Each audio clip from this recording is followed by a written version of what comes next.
السلام علیکم۔ کلاس چہارم مضمون اردو۔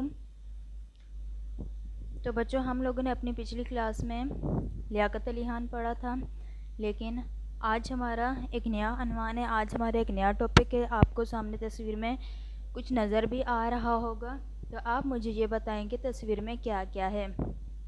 تو دیکھیں، تصویر میں آپ کو ایک شیر نظر آ رہا ہے اور ایک گھوڑا ہے، اور گھوڑے کے اوپر کوئی بیٹھا ہوا ہے، بڑی سی پگڑی باندھی ہوئی ہے اور بڑے بڑے کپڑے پہنے ہوئے ہیں، تو یہ کوئی انسان ہی ہے۔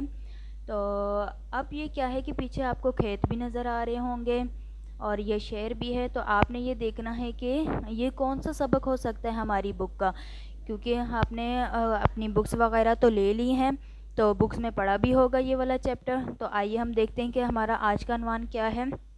ہمارا آج کا عنوان ہے شعر اور کسان۔ تو آئیے آج ہم اپنا عنوان یا اپنا چیپٹر پڑھتے ہیں، شعر اور کسان۔ ایک دن ایک کسان اپنے 2 بیلوں کے ساتھ کھیت میں ہل چلا رہا تھا۔ پیچھے سے کسی نے زوردار آواز میں پوچھا، کیا حال ہے؟ کسان نے پلٹ کر دیکھا تو ایک شیر کھڑا تھا۔ کسان بابا، میں آپ کے بیل کھانے آیا ہوں، جلدی سے اپنے دونوں بیل ہل سے الگ کر کے میرے حوالے کر دیجئے۔ یہ کہہ کر شیر اپنے ناخن اور دانت تیز کرنے لگا۔ کسان پہلے تو بہت ڈرا، مگر پھر ہمت کر کے بولا، جناب میں ان بیلوں سے کھیت میں ہل چلانے کا کام لے رہا ہوں، خیر میں آپ کے لیے یہ کر سکتا ہوں کہ گھر جا کر اپنی بیوی کی گائے آپ کے لیے لا دوں، گائے کے بدلے میرے بیلوں کی جان بخش دیجئے۔ شیر کسان کی بات مان گیا۔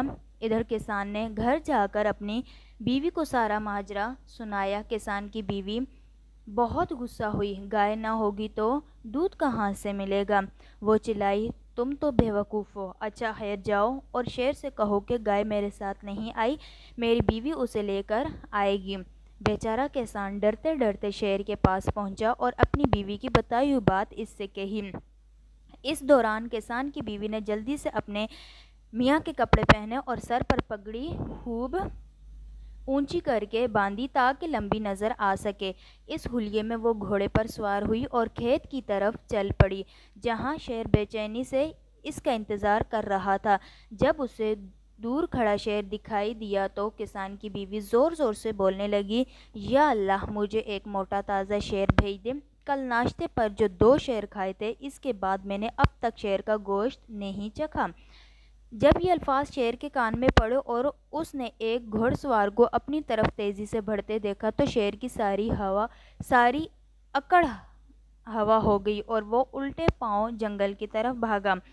راستے میں اسے گیدڑ ملا، جو ہر شکار میں شیر کے ساتھ ساتھ رہتا تھا تاکہ بچا کچا شکار اسے مل جائے۔ گیدڑ نے شیر کو یوں بدحواسی سے بھاگتے دیکھا تو پوچھا، بادشاہ سلامت، آپ کہاں بھاگے جا رہے ہیں؟ شیر نے جواب دیا، گھوڑے پر سوار ایک دیو میرا تعاقب کر رہا ہے، اسے شیر کا گوشت کھانے کی عادت ہے۔ گیدڑ، جو اب شیر کے ساتھ ساتھ دوڑ رہا تھا، یہ سن کر چپکے چپکے خوب ہنسا اور شیر سے بولا، جناب وہ دیو نہیں بلکہ کسان کی چالاک بیوی ہے، جس نے آپ کے بھولے پن کا فائدہ اٹھایا ہے۔ آپ نے شاید گھبراہٹ میں اس کی چوٹی نہیں دیکھی جو پگڑی میں سے نکل آئی تھی۔ چلیے چل کر اس کا کام تمام کریں، تم مجھے پھنسوا کر خود بھاگ جاؤ گے، شیر نے کہا۔ اصل میں شیر کو گیدڑ پر بالکل بھروسہ نہیں تھا، کیونکہ وہ جانتا تھا کہ گیدڑ بہت مطلبی ہے، وہ شیر تو کیا اپنے سب سے اچھے دوست کو بھی پھنسوا سکتا ہے۔ مگر اس دفعہ تو گیدڑ سچ بول رہا تھا۔ وہ شیر سے بولا، اچھا چلیے ہم اپنی دمیں ایک دوسرے کے ساتھ باندھ لیتے ہیں، پھر تو میں نہیں بھاگ سکوں گا، ہم اکٹھے چل کر اس چالاک عورت سے بات کریں گے۔ شیر کو مشکل سے راضی کر کے گیدڑ نے اپنی دم شیر کی دم کے ساتھ باندھ لی اور دونوں کھیت کی طرف چلے۔ کھیت میں کسان کی بیوی شیر کا مذاق اڑا رہی تھی اور دونوں میاں بیوی شیر کی بزدلی پر خوب ہنس رہے تھے۔ اچانک انہیں شیر اور گیدڑ نظر آئے۔ شیر کو دوبارہ آتے دیکھ کر کسان کے چھکے چھوٹ گئے۔ ارے بھاگو، اب تو یہ ہمیں ضرور مار ڈالے گا، وہ چلایا۔ چپ رہو، کسان کی بیوی بولی، شور مچا کر تم سارا کھیل بگاڑ دو گے۔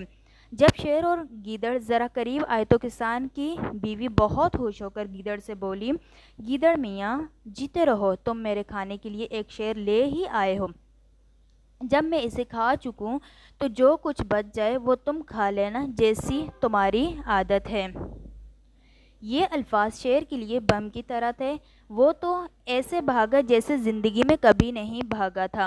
اس کی دم سے بندھا ہوا گیدڑ اتنا تیز نہیں بھاگ سکتا تھا۔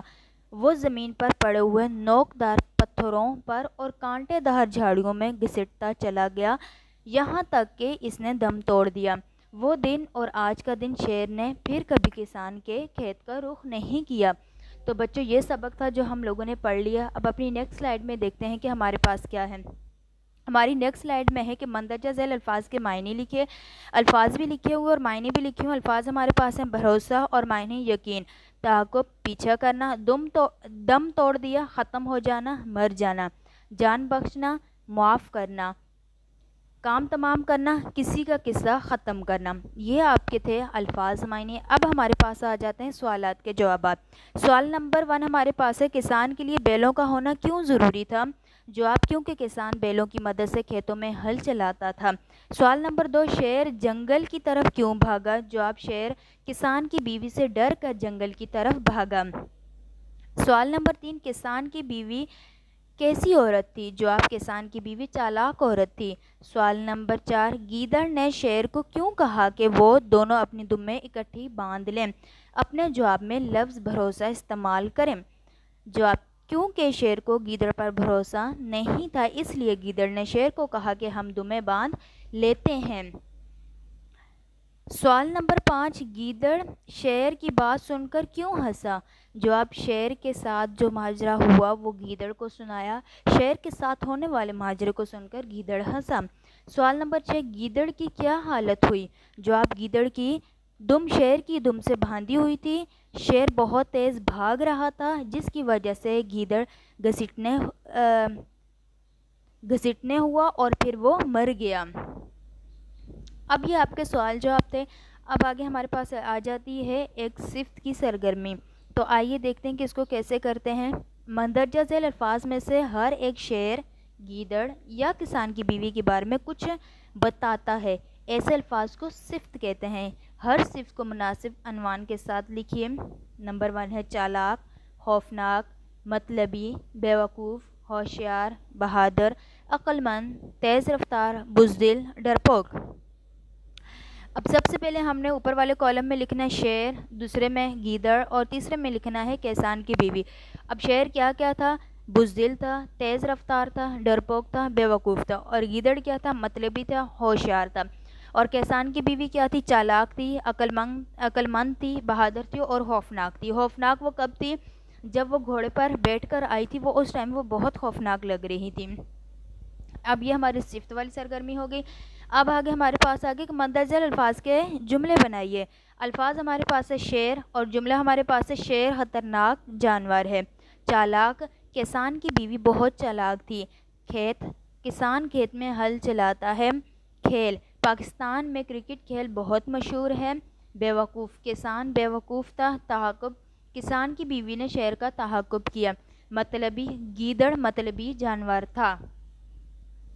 اب یہ ہماری سرگرمی ہوگی۔ اب اس کے بعد ہمارے پاس آ جاتا ہے کہ خالی جگہ پر کریں۔ نمبر 1: کسان اپنے بیلوں کے ساتھ ڈیش میں ہل چلا رہا تھا۔ ڈیش کی جگہ آئے گا کھیت۔ نمبر 2: ڈیش ہر شکار میں شیر کے ساتھ رہتا تھا، تو دوسری خالی جگہ میں آئے گا گیدڑ۔ نمبر 3: شیر کو گیدڑ پر ڈیش نہیں تھا، بھروسہ نہیں تھا۔ نمبر 4: کسان کی بیوی ڈیش عورت تھی، تو چالاک عورت تھی۔ نمبر 5: گیدڑ اپنی ہوشیاری کی وجہ سے ڈیش گیا تھا، مر گیا تھا، کیونکہ اس نے اپنی ہوشیاری دکھائی تھی شیر کی دم کے ساتھ باندھ کر، لیکن وہ پھر اینڈ میں کیا ہوا تھا کہ وہ مر گیا تھا۔ اب پہلی خالی جگہ میں آئے گا کھیت، دوسری میں آئے گا گیدڑ، تیسری میں آئے گا بھروسہ، چوتھی میں آئے گا چالاک اور پانچویں میں آئے گا مر۔ تو اب آپ کا ہوم ورک یہ ہے کہ آپ نے الفاظ معنی، سوالات کے جوابات، الفاظ جملے، خالی جگہ اور باقی سرگرمی جو صفت والی ہے آپ نے وہ اپنی کاپی پر کرنی ہے۔ شکریہ اینڈ اللہ